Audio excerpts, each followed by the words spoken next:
ನಾವು ತಲೆ ಕೆಡ್ಸ್ಕೊಳಲ್ಲ. ದೇವೇಗೌಡರ ಕುಟುಂಬದ ಬಗ್ಗೆ, ಜೆಡಿಎಸ್ ಪಕ್ಷದ ಬಗ್ಗೆ ಅವ್ರು ಮಾತಾಡಿದ್ರೆ 2028 ವಿಧಾನಸಭಾ ಚುನಾವಣೆಯಲ್ಲಿ NDA ಅಭ್ಯರ್ಥಿನ ಹಾಕಿ ಈ ಚಿಕ್ಕಬಳ್ಳಾಪುರ ವಿಧಾನಸಭಾ ಕ್ಷೇತ್ರದಲ್ಲಿ ಚುನಾವಣೆ ಮಾಡಕ್ ನಾವೇ ಬರ್ತೀರಿ. ಅವರು ವಿದ್ಯಾವಂತರು, ನಾನು ಅವಿದ್ಯಾವಂತ. ಅವ್ರು ನಮ್ ಸವಾಲನ್ನ ಸ್ವೀಕಾರ ಮಾಡಿ, ಆದ್ನ ಗೆದ್ರೆ ಆದ್ನ ಮನೆ ಬಾಗ್ಲಲ್ಲಿ ನಾನು ವಾಚ್ಮನ್ ಕೆಲಸ ಮಾಡ್ತೀನಿ. ಆದ್ನ ಸೋತ್ರೆ ನಮ್ ಕುಮಾರಣ್ಣ ಮನೆ ಬಾಗ್ಲಲ್ಲಿ ಅವ್ರು ವಾಚ್ಮನ್ ಕೆಲಸ ಮಾಡ್ಬೇಕು. ಈ ಸವಾಲ್ ಸ್ವೀಕಾರ ಮಾಡ್ಲಿ. ಆತ ಗಂಡ್ಸಾದ್ರೆ ಈ ಸವಾಲ್ ನನ್ ಸ್ವೀಕಾರ ಮಾಡ್ಲಿ. NDA ಅಭ್ಯರ್ಥಿ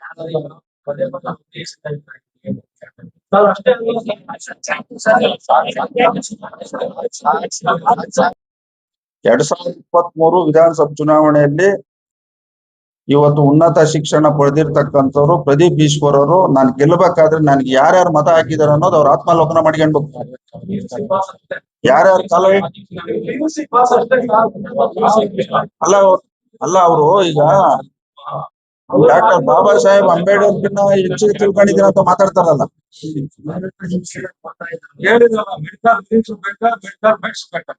ಈಗ ಅವ್ರು ಮಾತಾಡೋದು ನೋಡಿದ್ರೆ ಈ ದೇಶದ ಪ್ರಧಾನ ಮಂತ್ರಿಗಳು ಮಾತಾಡ್ತಾರೆ. ಅವ್ರು ಇವ್ರು ಅಂಬೇಡ್ಕರ್ ಅವ್ರಿಗಿಂತ ಹೆಚ್ಚಿನಾಗಿ ಅಧ್ಯಯನ ಮಾಡಿದಾರ. ನಾವು 7ನೇ ತರಗತಿ ಓದಿರೋ.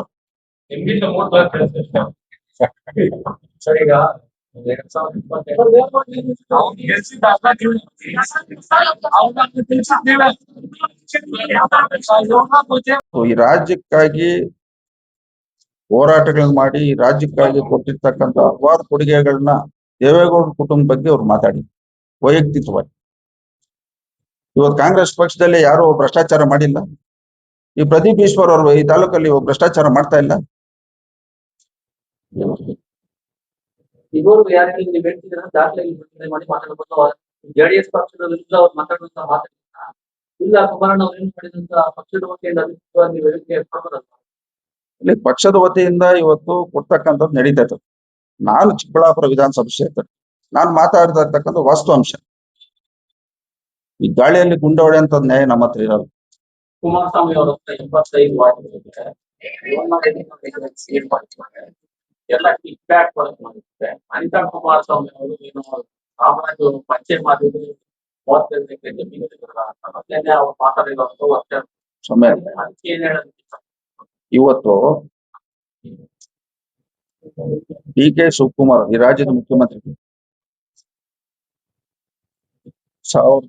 1983ರಲ್ಲಿ ಅವ್ರ ಚುನಾವಣೆ ನಿಂತ ಸಂದರ್ಭದಲ್ಲಿ ಅವ್ರ ಆಸ್ತಿ ಎಷ್ಟು ಘೋಷಣೆ ಮಾಡಿತ್ತು? ಮೊನ್ನೆ 23ರಲ್ಲಿ ಎಷ್ಟು ಘೋಷಣೆ ಮಾಡಿತ್ತು? ನಾವು ಅಷ್ಟು ಮುಂದುವರೆದು ಮಾತಾಡುವಂಥದ್ದು ನಮ್ಗೆ ಅವಶ್ಯಕತೆ ಇಲ್ಲ. ಈ ಪ್ರದೀಪ್ ಈಶ್ವರ್ ಅವರು ಚುನಾವಣೆ ನಿಲ್ಲಕ್ ಮುಂಚೆ ಅವ್ರ ಆಸ್ತಿ ಎಷ್ಟಿತ್ತು, ಈಗ ಎಷ್ಟೈತಿ?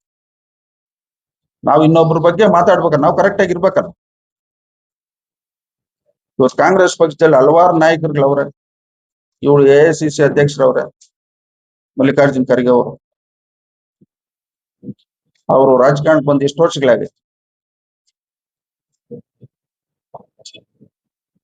ಕಾಂಗ್ರೆಸ್ ಪಕ್ಷದಲ್ಲಿ ಯಾರಿಗೂ ಆಸ್ತಿಗಳಿಲ್ಲ.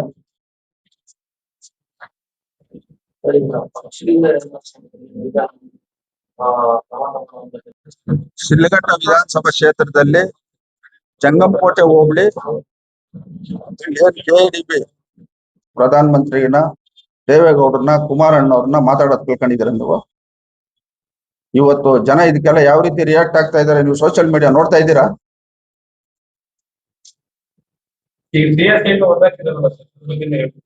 ಅಲ್ಲ, CA ಸೈಟ್ ಸಂಬಂಧಪಟ್ಟಂಗೆ ಅವ್ರ ಪಕ್ಷದವ್ರೆ ಒಂದು ಪ್ರೆಸ್ ಮೀಟ್ ಮಾಡಿರ್ತಾರೆ. ಈಗ ಕುಮಾರಣ್ಣವ್ರ ಅಫಿಷಿಯಲ್ ಪೇಜ್ ಅಲ್ಲಿ ಅವ್ರ ಬಗ್ಗೆ ಎಲ್ಲೂ ಮಾತಾಡಿಲ್ಲ. JDS ಪಾರ್ಟಿ ಅಫಿಷಿಯಲ್ ಪೇಜ್ ಅಲ್ಲಿ ಕೋರ್ಟ್ ಆದೇಶ ಹಾಕಿ ಈ ತರ ಆಗಿದೆ ಅಂತ ಹಾಕಿದ್ದಾರೆ. ಕುಮಾರಣ್ಣವರು ಇವ್ರನ್ನ ಮಾತಾಡೋಷ್ಟು ದೊಡ್ಡವರಲ್ಲ.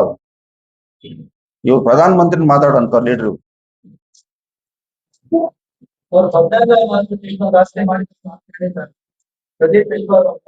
ಕುಮಾರಸ್ವಾಮಿ ಮಾಡಿ ಇಷ್ಟಾಸ್ತಿ ಮಾಡ್ಕೊಂಡಿದ್ದಾರೆ.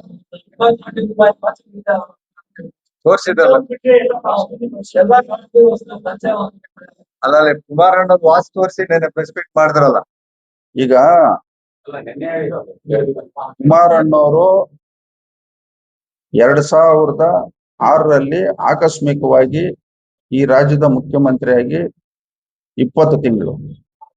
2018ರಲ್ಲಿ 14 ತಿಂಗಳು ಮುಖ್ಯಮಂತ್ರಿ ಆದಂತ ಸಂದರ್ಭದಲ್ಲಿ ಅವರು ಈ ರಾಜ್ಯಕ್ಕೆ ಕೊಟ್ಟಿರ್ತಕ್ಕಂತ ಜನಪರವಾದಂತ ಯೋಜನೆಗಳು, ಅವ್ರು ಕೊಟ್ಟಿರ್ತಕ್ಕಂತ ಕೊಡುಗೆಗಳು, ನಮ್ಮ JDS ಪಕ್ಷದ ರಾಷ್ಟ್ರೀಯ ಅಧ್ಯಕ್ಷರು, ಈ ದೇಶದ ಮಾಜಿ ಪ್ರಧಾನಮಂತ್ರಿ ದೇವೇಗೌಡರು ಸಾಹೇಬರು ಈ ರಾಜ್ಯದ ಮುಖ್ಯಮಂತ್ರಿಯಾಗಿ 20 ತಿಂಗಳು, ಈ ದೇಶದ ಪ್ರಧಾನಮಂತ್ರಿಯಾಗಿ 11 ತಿಂಗಳು ಅವ್ರು ಮಾಡಿರ್ತಕ್ಕಂಥ ಕೆಲಸಗಳನ್ನ ನಾವು JDS ಪಕ್ಷದವ್ರು ಇನ್ನು 50 ವರ್ಷ ಆ ಕೆಲಸಗಳನ್ನ ಹೇಳಿ ನಾವು ಪಕ್ಷ ಕಟ್ಟತಕ್ಕಂಥ ಶಕ್ತಿ, ಒಂದು ಶ್ರೀರಕ್ಷೆ ನಮಗಿದೆ. ನಿಮ್ ಕಾಂಗ್ರೆಸ್ ಪಕ್ಷ ಸಾಧನೆ ಏನ್ ಹೇಳ್ರಿ ನೋಡ.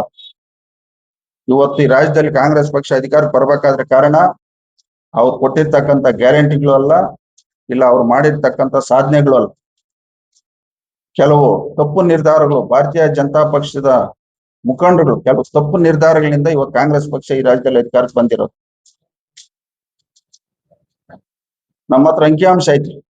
2024 ಲೋಕಸಭಾ ಚುನಾವಣೆ 143 ಕ್ಷೇತ್ರದಲ್ಲಿ NDA ಅಭ್ಯರ್ಥಿಗಳಿಗೆ ಮೆಜಾರಿಟಿ ಬರ್ತೈತಿ. ಯಾಕೆ ಅವ್ರು ಗ್ಯಾರಂಟಿಗಳು ಕೊಟ್ಟಿದ್ರೆ ಕಾಂಗ್ರೆಸ್ ಪಾರ್ಟಿ ವೋಟ್ ಹಾಕ್ಬೋದಾಗಿತ್ತಲ್ಲ, ಯಾಕೆ ಹಾಕಿಲ್ಲ? ಇವತ್ತು ಇಡೀ ಭಾರತ ದೇಶದಲ್ಲಿ ಕಾಂಗ್ರೆಸ್ ಪಕ್ಷನ ಇವತ್ತು ಮುನ್ನಡೆಸ್ತಾ ಇರ್ತಕ್ಕಂಥದ್ದು ಕರ್ನಾಟಕ ರಾಜ್ಯದ ಜನಸಾಮಾನ್ಯರು ಕಟ್ಟಿರ್ತಕ್ಕಂಥ ತೆರಿಗೆ ಹಣ. ಇಲ್ಲಿಂದ ಇವತ್ತು ಕಪ್ಪು ಕಾಣಿಕೆಯಲ್ಲಿ ಕೊಟ್ಟು ಇವತ್ತು ನಡೀತಾ ಇದೆ ಕಾಂಗ್ರೆಸ್ ಪಕ್ಷ ಕಟ್ಲಿಕ್ಕೆ ಹೊರಟಿದೆ.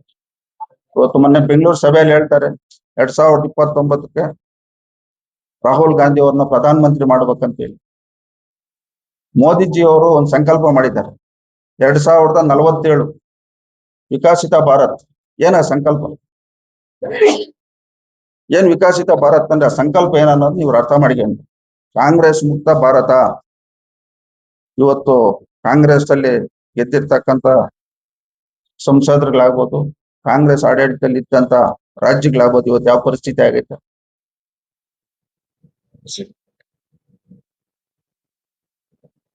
ಇವತ್ತು ಕರ್ನಾಟಕ ರಾಜ್ಯದ ಜನಗಳನ್ನ ಇವತ್ತು ಗೌರವ ಕೊಟ್ಟು ಅಧಿಕಾರ ಕೊಟ್ಟಿರೋವಾಗ ಅದನ್ನ ದುರುಪಯೋಗ ಪಡಿಸ್ತಕ್ಕಂಥ ಕೆಲಸ ಇವತ್ತು ಕಾಂಗ್ರೆಸ್ ಪಕ್ಷದ ನಾಯಕರು ಮಾಡ್ತಾ ಇದ್ದಾರೆ. ಆ ಪಕ್ಷಕ್ಕೆ ಇಂಥ ಶಾಸಕರು, ಇಂಥ ಚಿಕ್ಕಬಳ್ಳಾಪುರ ವಿಧಾನಸಭಾ ಕ್ಷೇತ್ರದ ಕೆಲವರು ಈ ತರ ಶಾಸಕರು ಆ ಪಕ್ಷಕ್ಕೆ ಇವತ್ತು ಕೆಟ್ಟ ಹೆಸರು ತರ್ತಕ್ಕಂಥ ಕೆಲಸ ಮಾಡ್ತಾರೆ.